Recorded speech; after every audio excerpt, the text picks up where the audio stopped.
The Great Depression had a deep and profound effect on global society. What stands out, though, about the period is not just the severe economic devastation it caused, but some of the methods that were tried to help offset that devastation. I'm your host, David, and this is the third and last part of a series of episodes looking at the pre-war causes of anti-communism in the United States.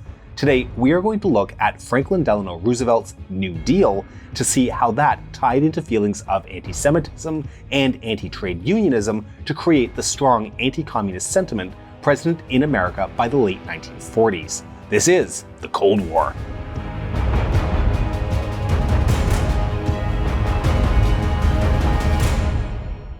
The opportunity to learn new information and perspectives is one of life's great joys, which is why I am so pleased to be working with the sponsor of today's video, Magellan TV.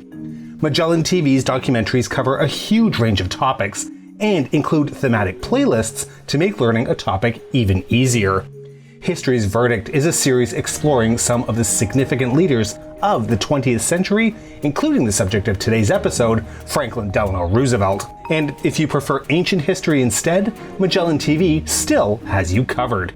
Check out the Lives of Pharaohs playlist to learn more about ancient Egypt, with hours of documentaries. And the good news is Magellan TV has even more than that. There are more than 3,000 documentaries waiting for you, and hundreds of them are on the history of various periods, from the ancient world all the way to the modern era. New documentaries are added weekly and available on most devices, including phones and PCs. Magellan TV has a kind and exclusive offer for our viewers. Click the link in the description to get a 1-month free trial and watch hundreds of history documentaries anytime, anywhere. Now, we could go on for ages about the causes of the Great Depression and the impact it had on the role of the federal government in America, but we are here for a more specific purpose, the anti-New Deal rhetoric that cropped up during the New Deal. But there are some common misunderstandings and misconceptions about the causes of the Depression itself, so first a bit of the background on that, but don't worry, we'll keep the history of the Great Depression short. At the end of the Great War in 1918, there was a wish around the world to get things back to normal, and for a while that seemed to be working out. Governments and businesses had begun to rebuild their war-damaged economies by the early 1920s, and industrial productivity returned to pre-war levels. But this rapid economic turnaround was built on a precariously balanced foundation funded in part by American loans and investments. In the post-war period, American lenders made many loans and American businesses invested in Germany and Austria. In turn, Germany and Austria used that money to pay the war reparation obligations that had been placed on them at the end of the war. These reparation payments went to countries like France and Great Britain, who then used that fresh influx of capital to pay back loans taken from America during the war. However, by the summer of 1928, many US lenders and investors began to pull out of Europe, which created a financial strain in European markets. Additionally, the improvements in industrial processes seen during and after the war had reduced the worldwide demand for certain raw materials, which caused a drop in demand, which naturally also dropped the prices for them. For countries whose economies were primarily based on the export of those raw materials, this reduction had dire economic consequences. Overproduction and decreased demand for materials and agricultural goods caused reduced prices on the market worldwide. By 1929, the price of a bushel of wheat was at its lowest level in 400 years, and farmers everywhere suffered. In addition, a decrease in consumer purchasing caused a decrease in factory profit, which led to many people losing their jobs as factories cut back on production. The Great Depression was not a uniquely American experience either. Rather, it was caused by the economic bust that followed the post-war economic boom in markets. The fact that markets had become increasingly globalized meant that even a few countries having economic difficulties would ripple across the world and cause economic upheaval on a global scale that had rarely been seen before. The economic boom in 1920s America had caused high confidence in the markets, which led to many people in the United States to invest their earnings and savings in speculative ventures, particularly the buying of stocks on margin, sometimes putting up as little as 3% of a stock's price in cash and borrowing the remainder from brokers and banks, or by mortgaging their homes. By October 1929, hints of a worldwide economic slowdown and warnings from experts that stock prices were overvalued prompted investors to pull out of the market. This culminated in the infamous stock crash of October 29, 1929, referred to as Black Tuesday. America's money supply shrank by a third or more between 1930 and 1933. 44% of US banks went out of business, and the deposits of American citizens had vanished. By 1932, around 25% of Americans were unemployed, and that number would stay at nearly 20% for the rest of the 1930s, with another one-third of workers being underemployed. And keep in mind that this was an average. In some cities, the problem was even worse. Cleveland, Ohio, for example, had unemployment rates of 50% in 1932. Akron, 60%, Toledo, 80%. Meanwhile, in agricultural communities, income for farmers decreased 60% from 1929 to 1932, and the natural disaster known as the Dust Bowl, the worst drought in the history of the nation to that point, continued for a decade, leaving once fertile farmland as near deserts. Farmers left their homes to look for work, competing with the unemployed from urban areas. With this economic hardship in mind, an increasing number of families turned to state and local public relief systems just to be able to eat. However, these systems were not equipped to handle the massive new demand on their resources, and many relief systems simply collapsed. Private charities attempted to supplement the public relief efforts, but the problem was beyond those resources as well. As a result, the federal government felt they had to step in to solve the issue. President Hoover's attempts in the first few years of the Depression fell flat, and with the economy worsening, Hoover's popularity and support tanked. The international financial panic in the spring of 1931 killed his chances at re-election, but in the 1932 presidential election, Hoover ran against Franklin Delano Roosevelt, the former governor of New York. In his acceptance speech at the Democratic Convention, FDR made this promise, quote, I pledge myself to a New Deal for the American people. What this New Deal actually was vague, as all campaign promises are, but he still won in a landslide.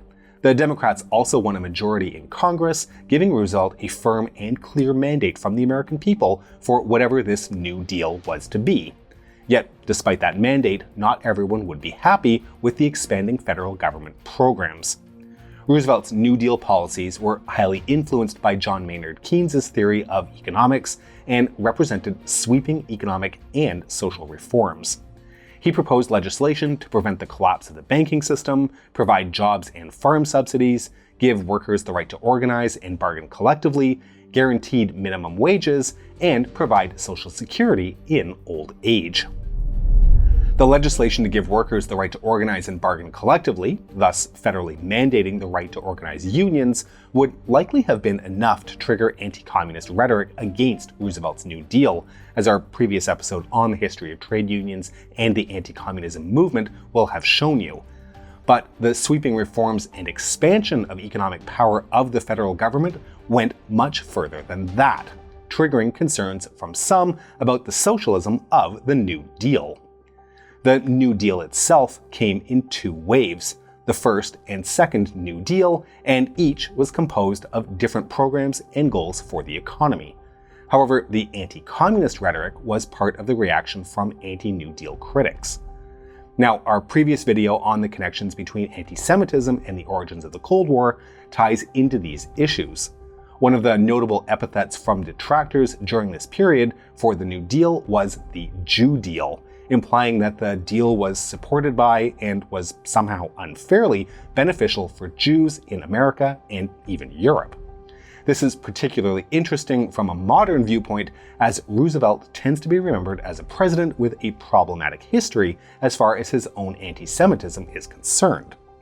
Nevertheless, his contemporaries used that fear of the connection between Judaism and communist and socialist political ideologies to demonize New Deal projects. Projects such as the WPA, the Works Progress Administration, were criticized as being nothing more than a form of the dole and a blatant bid to buy votes for FDR's 1936 re-election.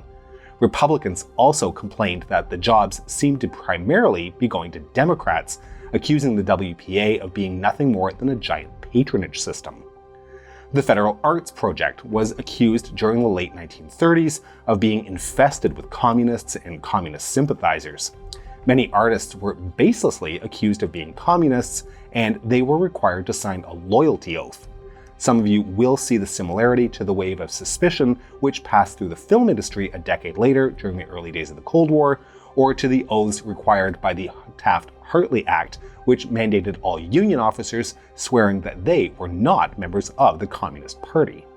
So the beginning of the second New Deal wave of legislation was seen as even worse by many with concerns about communism, as Roosevelt became increasingly more willing to openly attack corporate interests. For example, in March of 1935, he proposed to Congress an act designed to break up the great utility holding companies. The Holding Company Act of 1935 was the result, although furious lobbying by the utilities led to amendments that sharply limited its effects.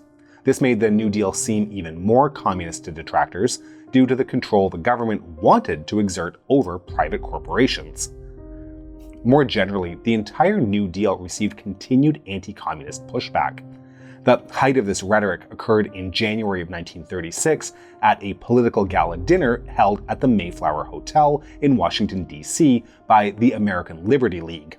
The American Liberty League was a splinter group of wealthy business leaders and old guard Democrats that had formed in 1934 with the express purpose of opposing Roosevelt and the New Deal. Former New York Governor Al Smith, once a close political ally of Roosevelt, was at the forefront of the League and was at war with Roosevelt politically.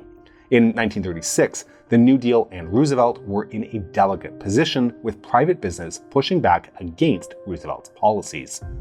FDR described the League to reporters as, quote, an organization that only advocates 2 or 3 out of the 10 commandments. They say you shall love God and then forget your neighbor, end quote. In January, the League responded to Roosevelt's criticisms in a speech at their gala, which would be broadcast on national radio. Al Smith was the keynote speaker who accused FDR for pitting, quote, class against class, and then, quote, make a test for yourself. Just get the platform of the Democratic Party and get the platform of the Socialist Party and lay them down on your dining room table side by side. After you've done that, make your mind up to pick up the platform that more nearly squares with the record, and you will have your hand on the socialist platform. He followed up by saying of Roosevelt's supporters, quote, it's all right with me if they want to disguise themselves as Karl Marx or Lenin or any of the rest of that bunch, but I won't stand for allowing them to march under the banner of Jackson or Cleveland. There can be only one capital, Washington or Moscow. There can be only one atmosphere of government, the clear, pure fresh air of free America or the foul breath of communistic Russia.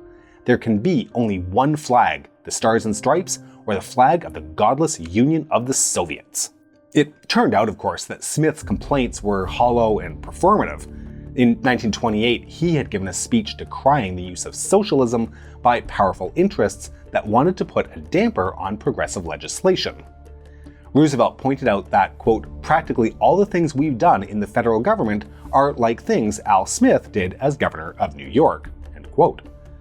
Several Republican congressmen joined in the calls of communism and socialism against the New Deal, including Representative Robert F. Rich and Senators Simon D. Fess and Thomas D. Schall. Republicans emerged as the largest critics of the New Deal, and their accusations of communism and socialism against the plan and Roosevelt would sound very familiar when they were reprised in the early days of the Cold War. Now, another element in the anti-communist rhetoric from the 1930s came from Father Charles Coughlin, famous, or perhaps infamous, for his national radio show, The Golden Hour of the Little Flower, which attacked the evils of communism, promoted anti-Semitic conspiracies, and in the late 1930s, espoused a nearly pro-Hitler sentiment. Interestingly, early on, Coughlin was a supporter of Roosevelt's plans. In fact, he campaigned for Roosevelt in 1933, saying, quote, the New Deal is Christ's deal. However, by 1934, his support had turned sour, and he began stridently reporting that the New Deal was a conspiracy of communists, Wall Street, and the president's Jewish advisors. Coughlin now called Roosevelt's Franklin double-crossing Roosevelt and the country's great betrayer and liar. However, it wasn't just powerful political organizations and political commentators who seemed concerned over this.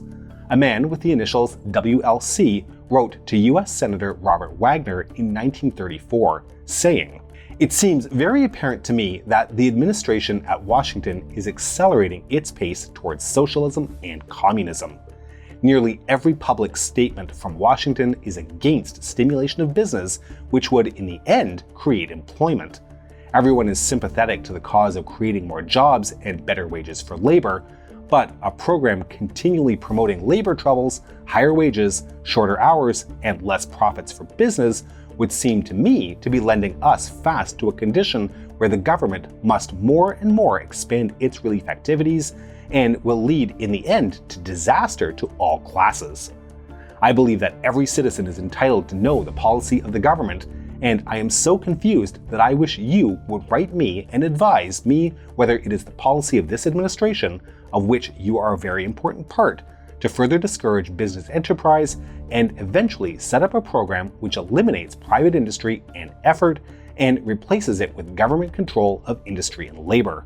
Call it what you will, socialism, fascism, or communism, or by any other name. I am not addicted to annoying public office holders with correspondence, but if there are any private rights left in this country, then I would appreciate an early reply to this letter so that I may take such action as is still possible to protect myself and my family."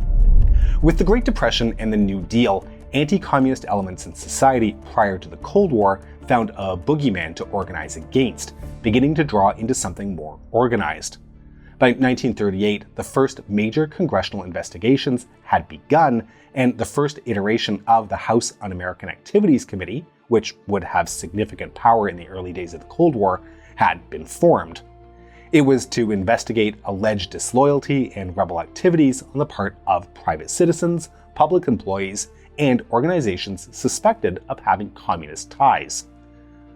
So, as we conclude this series, you can see that there was no one reason that America developed a strong anti-communist feeling, but instead a combination of a multitude of factors, all coming together over time. This included a latent xenophobic fear of the other, embodied by Jewish immigrants, as well as the seemingly anti-business efforts of the trade union movements, themselves linked to and conflated with Bolshevism as well as Judaism. When this all came together during the relief efforts of the New Deal, they helped to form a perfect foundation of paranoia and anti-communist rhetoric, which left America primed for the Cold War and what was seen as an existential fight for the survival of America. We hope you've enjoyed this episode, and to make sure you don't miss our future work, please make sure you're subscribed to our channel and have considered massive government spending programs in order to put people back to work pressing the bell button. Please consider supporting us on Patreon at www.patreon.com/thecoldwar or through YouTube membership. We can be reached via email at thecoldwarchannel@gmail.com. This is the Cold War Channel, and as we think about the Cold War, I will leave you with the words of JFK. In the final analysis, our most basic common link is that we all inhabit this small planet. We all breathe the same air, we all cherish our children's future, and we are all mortal.